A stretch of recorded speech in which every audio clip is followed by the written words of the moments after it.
माझा खूप छान अभ्यास झालेला आहे. रिव्हिजन पण परफेक्ट झालेली आहे आणि फिजिक्सचा पेपर म्हणूनच मला सोपा गेला आहे. मला माहिती आहे अजून तुम्ही पेपरला चाललाय, पण मी अफर्मेशन दिलेत, की मुलांनी एवढा मन लावून अभ्यास केलाय, मग पेपर अवघड जाऊ शकतच नाही लक्षात घ्या. मनात सुद्धा वाईट विचार आणायचे नाहीत लक्षात घ्या, की पेपर कसा असेल, असा असेल. हे पेपर सोपाच असणार आहे.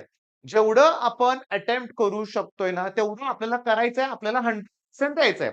जसा आपण अभ्यास केलाय, जेवढे आपण प्रश्न केलेत, आता समजा न्यूमेरिकल केलेच नाहीत, राहू दे, काही टेन्शन घ्यायचं नाहीये.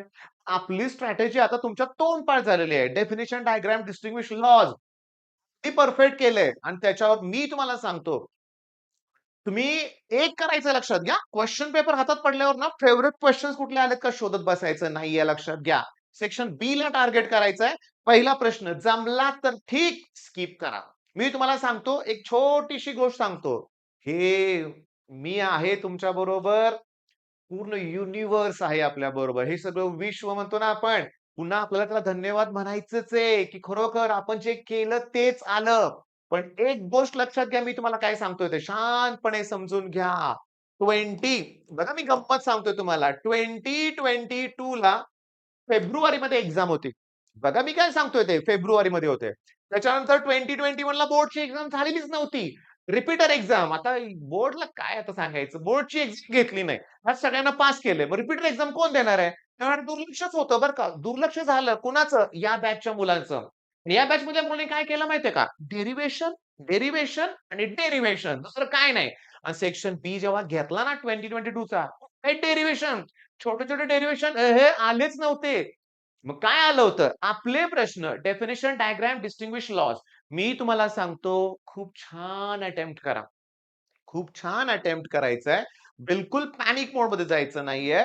ओके. आणि कसं करायचंय माहितीये का? ठरल्याप्रमाणे मन शांत ठेवून जेवढं जास्त अटेम्प्ट करता येईल तेवढं करायचंय. ब्लँक आपण होणार नाहीये, पॅनिक अटॅक येणार नाहीये, हातपाय आपले थरथर कापणार नाहीयेत लक्षात घ्या. आणि बोर्डचा तो पेपर झाला, की लगेच आपल्याला केमिस्ट्री स्टार्ट करायचं माहिती आहे ना तुम्हाला बाळांनो. मग आता कसला विचार करताय? ओके. अजून कुठल्या शोधात आहात तुम्ही? अजून कसले तुम्हाला आय-एम-पी क्वेशन्स पाहिजेत? कसले नाहीयेत. तुम्ही हा जेव्हा व्हिडिओ बघताय ना, व्हिडिओ बघितल्यानंतर इमिडिएटली अभ्यासाला सुरुवात करा. लगेच रिवाईज करा. जे टिपिकल पॉइंट्स तुम्हाला रिवाईज करायचे ते रिवाईज करा. एक्झाम सेंटरवर वेळेवर पोहोचवा. वेळेवर पोहोचा आणि छानपैकी पेपर फोडूनच बाहेर या आणि आल्या-आल्या कमेंटमध्ये मला सांगा, कसा गेला पेपर? मला एवढंच ऐकायचं आहे, की सर मी व्यवस्थित अटेम्प्ट केलेला आहे आणि मी आता केमिस्ट्री करणार आहे. आलं का लक्षात तुमच्या? ओके. आणि हे बघा, मी तुम्हाला सांगतो, पहिला पेपर आहे. पहिला पेपर आहे. तो इंग्लिशच्या पेपरमध्ये हे नव्हतं आलं, ते नव्हतं आलं, फिजिक्स कसा असेल?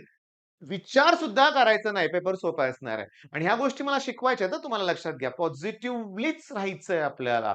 आपला ॲटिट्यूड तसाच ठेवायचा आहे. प्लॅनिंग सारखं चेंज करावं लागेल करूया आपण. पण कधीच कुणाला अपयश येत नाहीये. लक्षात घ्या येणार नाही सुद्धा म्हणूया आपण. तर वर्ड सुद्धा तसले मला नको आहेत. ओके. मग चला पुन्हा एकदा तुम्हाला मनापासून म्हणतोय, शुभेच्छा तुम्हाला पेपरसाठी. All the best. पेपर फाडून या. पुन्हा एकदा ऑल द बेस्ट.